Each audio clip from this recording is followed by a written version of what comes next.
What is going on, everybody? Welcome back to the channel. So today, as you see, we're in a different environment and when we talk about something different, I know there's some chosen videos that need to be going up, but this is pressing, this is important to me. Rings of Power. So as you see by the title, my thoughts on Rings of Power. Before I even get into it, I mean, there's so much happening with this show. From its inception, since we first heard about it, like in 2018 or 2019 to now, Lord of the Rings on Prime just released a couple statements. They did on Twitter, Instagram, everywhere I could find. I'll be reading that, talking about that, all the critiques. This probably be a longer video, so just bear that in mind. You're probably looking at the time, you're like, oh my gosh, this is going to take too long. But hopefully not. Hopefully I can get this down. I have my notes here that I've been outlining on parts of the episode, things like that, and talking about them. Some background, who I am. I've been a fan of Lord of the Rings since I first watched The Fellowship of the Ring back in probably 2001 or 2. My brother gave my dad and I the first two movies, Fellowship and Two Towers, on extended edition DVD. I still have them. They're up there on my Lord of the Rings collection, which I'll show you a little bit clips of. But I remember watching it, and I think we got up to the part of when the Fellowship gets into the Mines of Moria, and the goblins started chasing the Fellowship, and my mom's like, "Nope, it's too much. It's too scary." So, but I remember I was hooked. I was like, "This is awesome." I've read Lord of the Rings, I think once, when I was like in high school. Currently halfway through the Silmarillion, and read The Hobbit more than once. I've done a lot of research on like dependencies, indexes, Tolkien's life, all that stuff. I have all the films over here. I have a bunch of books over there. So like, I'm definitely not like your average consumer of Lord of the Rings, but I'm not an expert by any means. But just to give you some backstory of where I come from Lord of the Rings, I have tattoos of Lord of the Rings here. You got the Fellowship, the map, in Dwarvish it says courage. So I'm definitely a big fan. I have also some film cells, the actual film from the original trilogy. So I'm a big fan. And for a long time, I was very reluctant about the show, hesitant about the show. But I would have to say, as a big fan, and most of my friends regard me as a very devoted fan, a hardcore fan. I take it seriously. Like Star Wars, you see a lot of Star Wars figures back here. You might see the little Witch King figure right there, Marvel back there, and there's more going around me. There's another display case here, so I've got a lot of figures and fandom and stuff that I'm into, but like Star Wars, like if they get something wrong, I'm like, I don't really know, I don't know the lore of Star Wars that much, but I just love just watching the films and the shows, and that's fine for me. DC, I'm a little more critical when they get right with Batman specifically, Marvel. There's some stuff, but Lord of the Rings is really where I'm like, they need to get this right. And I was really reluctant for this Amazon show. And, but basically we're just going to be talking about, what's my thoughts of episode 1 and 2, just pretty briefly, and then talking about the specific characters and the specific races, the elves, dwarves, men, and the Harfoots, and just the overall, and then just going into what's the criticism right now, like what's going on with people, because it's been crazy, the outpour of criticism and also outpour of love for the show. There's definitely both, but it's definitely more on one side than the other. So we're going to be talking about that as well. I'm going to just start with my thoughts on the episodes, and then we'll get into these posts on Amazon. So we'll see. I think that'd be better just because I can show and talk about my overall thoughts on the show, and then we can go for the real life aspect of what people are perceiving of the show, because I think that makes more sense, if that makes sense. So, episode 1, the intro with Galadriel's voice. I liked it overall. I liked what they did because it's obviously an homage, something familiar to the Fellowship of the Ring with Cate Blanchett's voice. Obviously, that's the biggest comparison. Cate Blanchett did a beautiful job in Lord of the Ring trilogy and also in the Hobbit trilogy. I remember watching the Hobbit after all the years between Lord of the Rings, and it was so awesome to see her as Galadriel again, because she just looked like she didn't age, whereas like Orlando Bloom, like he looked like he aged, right? And Elijah Wood in his small part, he looked like he aged, and certain characters, right?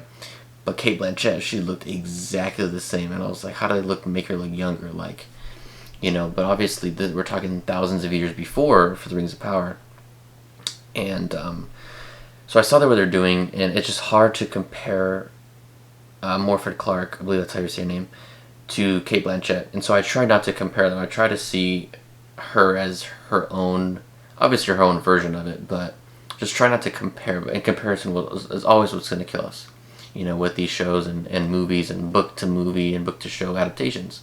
So I try not to compare it, and I found myself enjoying it more. And I want to say that is overall, I think the show is entertaining.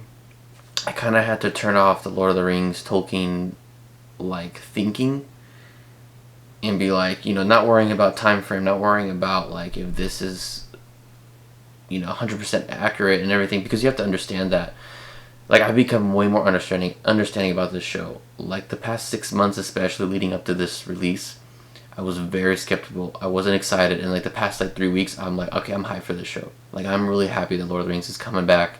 It's going to be hopefully mainstream, and I'm glad that it's getting the attention, because especially with all of the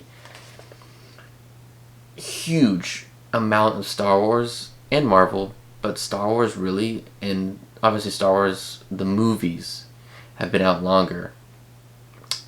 I feel like they've always had this huge fandom, more than, I would say more than Marvel, and definitely more than Lord of the Rings, and now I'm glad to see that shift. And it's nice, I've been like I said, I've been a fan for Lord of the Rings since the films came out, because I'm not that old, so I wasn't around when the books were written, or when the 70s cartoons were out, which I've seen. I haven't seen the musical, which I just found out there's a Lord of the Rings musical. Musical, to use that term loosely, but I haven't seen that one. But I've seen most of the stuff. So I'm glad to see it come back, and that's really exciting. And like I said, overall, it's an entertaining show. And I got one of my buddies at work to watch it, and he was just like, "Oh, I'm in love with this show." And I'm glad to see that, because he's asking me all this stuff about Lord of the Rings, and I'm so happy to actually talk to somebody about Lord of the Rings, because for me, it's hard to find people. Growing up, I just had my best friend who we grew up together. Only him and I were into Lord of the Rings, and most people just aren't, or most people haven't even seen the movies because they're long. But they're my favorite of everything. Tolkien's my favorite author. Lord of the Rings is my favorite film franchise, movies overall. It's just Howard Shore did a beautiful job. I'm going on a tangent. Okay, it's not a Lord of the Rings episode. I can talk about why I love Lord of the Rings. That could be a different video. But continuing with the intro, I like what they're trying to do. It's just, I'm not a fan of Morfydd Clark's voice, and I'll talk about her more, specifically Galadriel, not the actress, more as we get into the character deep dive, if you want to call it that. But I'm not crazy about her voice. I'll just leave it there. But like I said, I like that setup. I like the telling of the world. It was really cool to see Gondolin and then the trees. It would have been kind of cool to see the stealing of the Silmarils, but that would have been too much, kind of confusing. There's a lot of stuff going on there, so I guess that's okay. And that would be a whole episode. I feel like it'd be 20 minutes of the episode trying to explain that, so that's okay. Because you also have to see adapting book to film. You can't always do that, because things in film, I mean TV as well, I should say book to screen, is that not everything works. Things work perfectly in book world because of the imagination, because you have pretty much infinite time to describe and talk about certain things and aspects. But in film and TV, it just doesn't work that way. And I think that's a lot of the criticism people are having, is because they don't realize that. And I think a lot of people who have done analyses and on book to film to TV adaptations and Tolkien's work, as well as being in the industry of film, whether you're actor, director, behind the scenes, whatever it is, you kind of learn that a little bit better than the average person. And me, myself, just doing some small time acting, some small time directing and writing, like I've learned that, and so I think that helps me appreciate what they're doing and to be able to enjoy it more. Whereas most people are like, "Oh, I hate this. It's not exactly what they're telling in the appendices or whatever it might be." But I digress. Galadriel in the snow fight, I just wasn't impressive to me. I thought it was just. I watched it over that scene again, and I felt like she was just like so nonchalant, like it took no effort. Whereas like the rest of her company, they're like, "Oh, this is the toughest fight I've ever been to, ever been in," and she was just kind of like, and then she just like, sing, stabbed a troll in the head, and I'm like, okay, like it didn't make me excited to see her kill it. Like I feel like it would have been cooler if she like, remember when the troll throws like the ice block at the elves, and like it would have been cool if like the troll like rushed them and Galadriel just like came out of nowhere and she was like sing, and she just like defended them. Like that would have been epic. Or she's like climbs on the rocks, like instead of like the whole jumping on the sword and he lifting him up, if she was like on the rock and she like jumped down on the rock with her sword, was like that, and then like the troll's like, almost like when Legolas is on top of the cave troll in Moria in the Fellowship of the Ring. That would have been cool. But I just wasn't impressed with that scene. And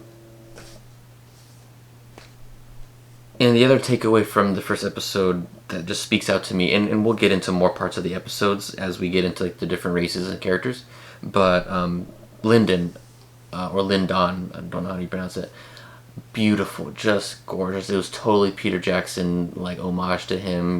They try to like infuse his film and John Howe, I always forget how to say his last name, in his visualization in the original trilogy, and that just looked beautiful, like peak of the High Elven in Middle Earth.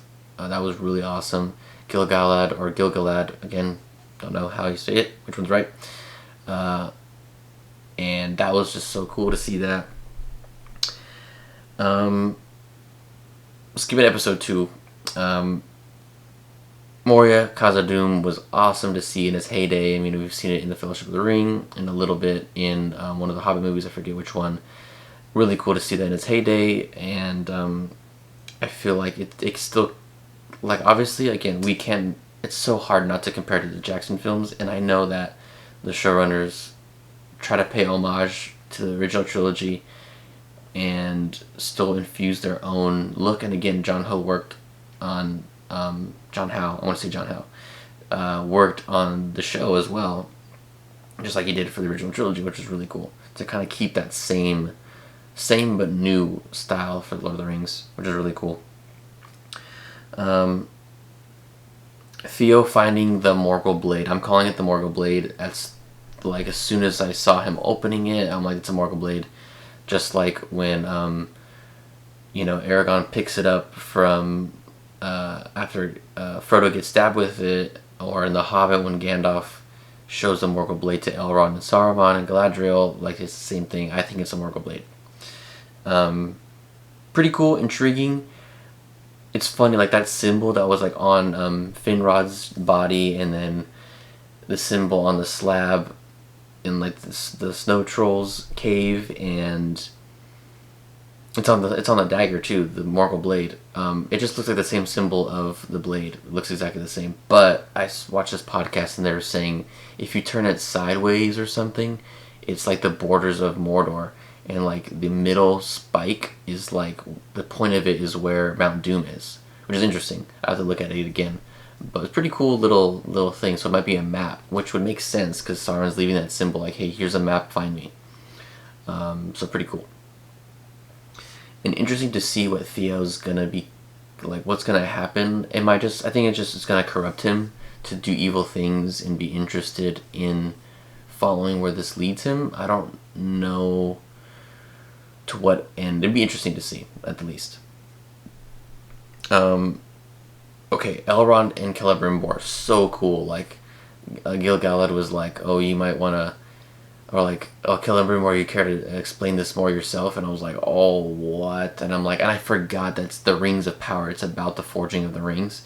So that's going to be really cool. And to see the deceit of Sauron, specifically Anatar, that'd be cool. If you guys don't know, Sauron's one of his forms as Anatar comes to the elves as this beautiful elf, very pristine and persuasive elf. And correct me if I'm wrong in the comments, but I'm pretty sure that's pretty right. And that's part of the ways he deceives them, because they don't know he's Sauron, because he's masked himself, because he has such great power at this time. So that's going to be really cool. Eregion was beautiful, so cool. I love seeing that. Just awesome, like the peak of the high elven power, and that's what I'm excited about, is the elves. Arondir or Arondir, I don't remember what he's called. People are calling him the Caramel Elf. For right now, all I'll say is him getting swept into the darkness, like he's looking through the catacombs or caves or tunnels or whatever, and he's just like with this dagger like this, and then just you see like there's like more than two hands at least, and he just goes like that. I was like, oh my gosh, that was crazy. That was so cool, and I really hope there's more of that like thriller aspect of the show, because I think that could take Lord of the Rings to another level. And there kind of was that when that orc is in the house of Bronwyn's house, and he's just like that. Like that was so cool. I like that. I like that kind of like suspense thriller aspect of it, and I think that could go a long way for the show. Now, before we get into the races and the characters, I want to go over overall, because they spent a buttload of money on this. $1 billion or something like that. Ridiculous. The most ever spent on a show. Even Lord of the Rings had a huge budget at the time.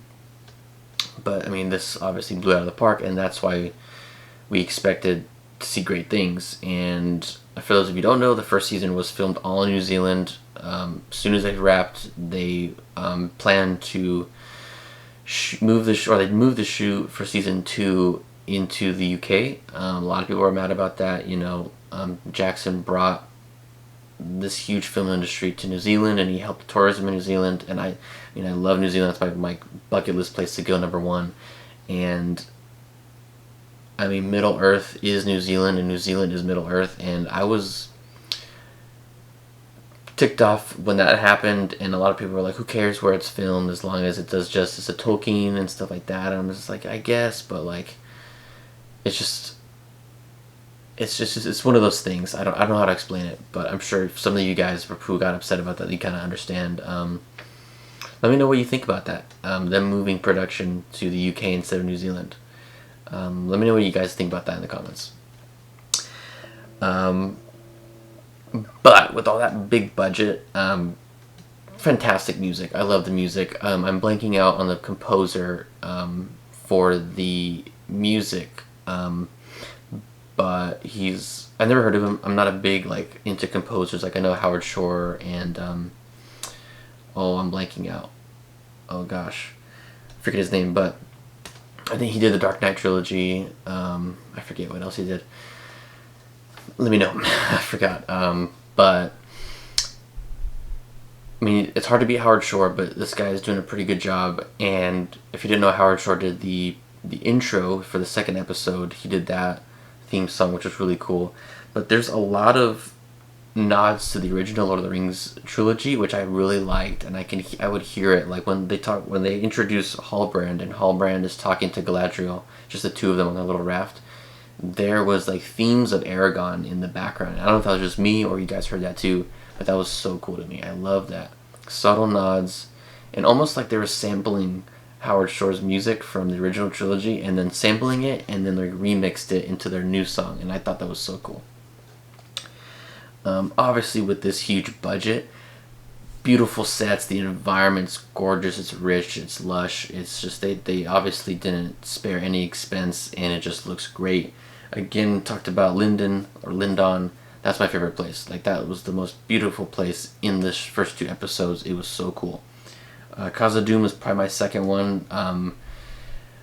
Just the Dwarven city and the dwarves is so cool. And again, I'll talk more about the dwarves and what I thought about them, but that was just so cool to see, because that's one of my favorite scenes in Fellowship of the Ring, when they go to Moria, when they go to the Bridge of Khazad-dûm, and that whole aspect, which interesting to see when we're going to see that Balrog, because they already teased it in the pictures on the Instagram and Facebook and Twitter.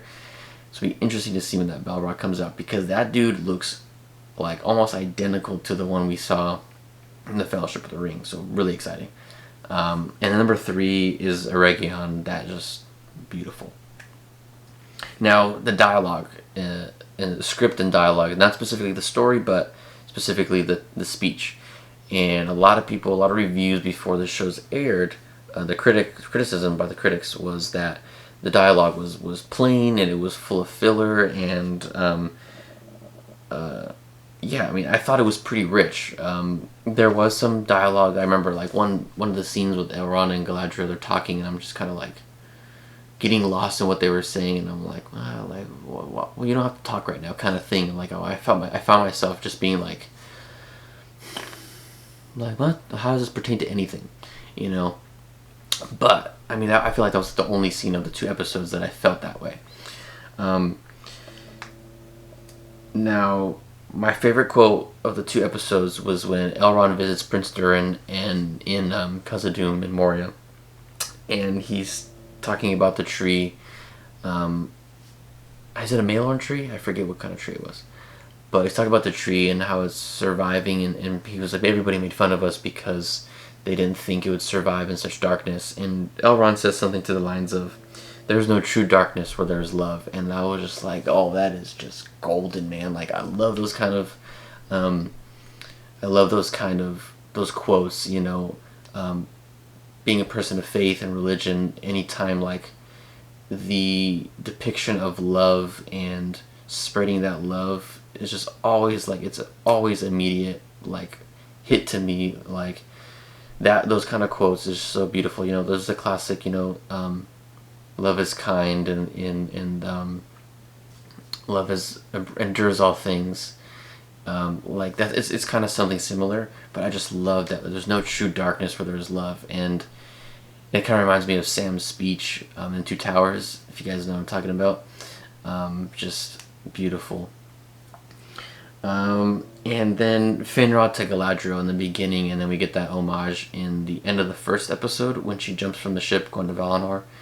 I forget exactly what he says, and I meant to write it down, but I forgot. But he says, we only know...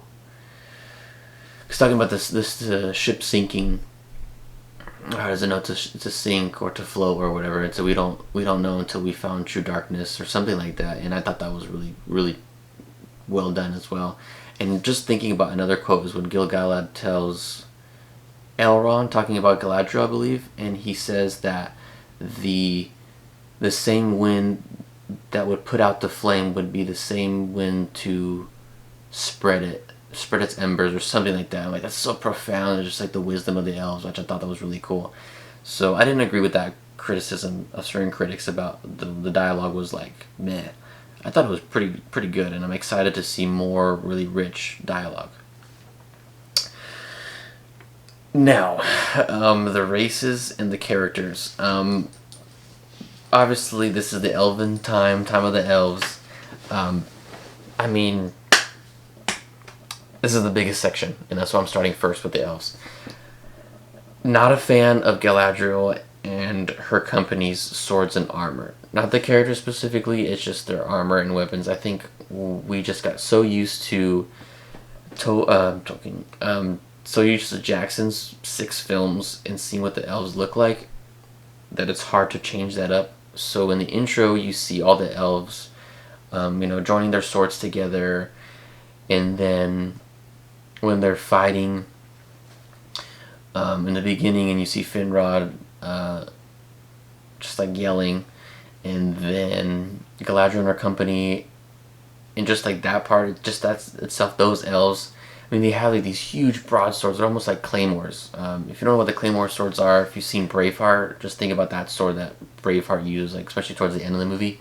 These giant two-handed swords, and it looks so heavy. And obviously, like the elves they're wielding them like they're nothing, because they're probably really light. But like I just imagine their armor and weapons to be very light, to be swift and effortless to use these, and to have full of curves, because you know, like a katana has that nice, beautiful curve in that blade, so it's able to aerodynamically cut through the air way easier than your traditional like broadsword or I mean, like the scimitars is the same thing. They have these beautiful curves, or even your oh man, I'm blanking out on the name of the sword. Anyways, but like I expect that, and it's especially like the elven swords. Like I have Thranduil's sword up there, and I have the Prologue elves or the Noldor elves, big old two-handed like 5-foot sword, and it's just this beautiful curve, right? And obviously that's the stylistic choice that Tolkien, that Jackson did. I'm not sure if Tolkien ever mentioned the types of weapons that they used, but if I'm not mistaken, I thought he said like their armor was very light and stuff, but that might just be my mind telling me that. But that's what I picture with elves, and their armor was okay. I like the kind of like leaf-like plate armor and stuff like that, because obviously like just in real life, people had heavy armor, people had light armor.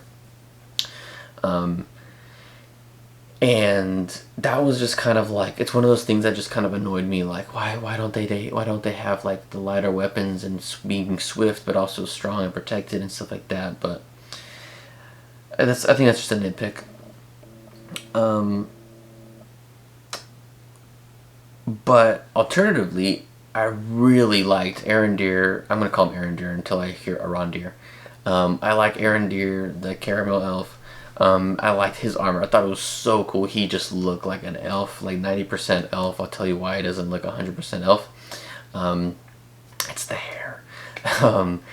And I just love very wood elf. I mean, like the I think he had like a grayish cloak, which was so cool. The bow, very like Elves of Lothlorien, the Galadrim, like it looked totally like that. And I just really like that. And then his buddy, when they're like walking back to the tower, he had that long sword like they do in Lothlorien, in the Fellowship of the Ring, and I was just like, that's so cool. And like the face on his chest, I think like that was perfect. The High Elves of Lindon, pretty great. Gil-galad, dope. I just loved the long hair, this crown, the gold. He just looks so like majestic, and he's just like like so high and mighty, and that was so cool to see that. And that's what I'm excited about, to see the elves in their height, in their power, because in the original trilogy, I mean, they're starting to diminish into the west. They're starting to sail back to Valinor. I mean, there's nothing for them in Middle Earth anymore, and they've been there for thousands of years, obviously way more than what we're seeing in Rings of Power. So it's cool to kind of see them like just being like, oh yeah, we're the best here, you know. So that's really cool. Elrond, I like. If you didn't know the actor, I don't know the name of his off the top of my head, but the actor, he played young Ned Stark in Game of Thrones, and so they brought him to do this role. I really like his character. Just wish he had long hair. That's a big thing. And again, my next note: why don't elves have long hair in this show? It's a stylistic choice. That, I mean, they don't have to. That could have been. I mean, Tolkien. I've seen several quotes from people commenting them, so I don't know if it's a direct quote, but people saying, you know, elves were. But I also heard that Tolkien only wrote it twice in all the books and all the writings. Excuse me. And he just mentions that they had like a couple certain characters, I believe, had long hair. Again, correct me if I'm wrong in the comments, but I don't know. I'm just so used to seeing them with long hair, and that's what I think of an elf, and I think long, beautiful hair and pointy ears. That's all I think about when I think of an elf, and they shoot bows and arrows. That's all I think about.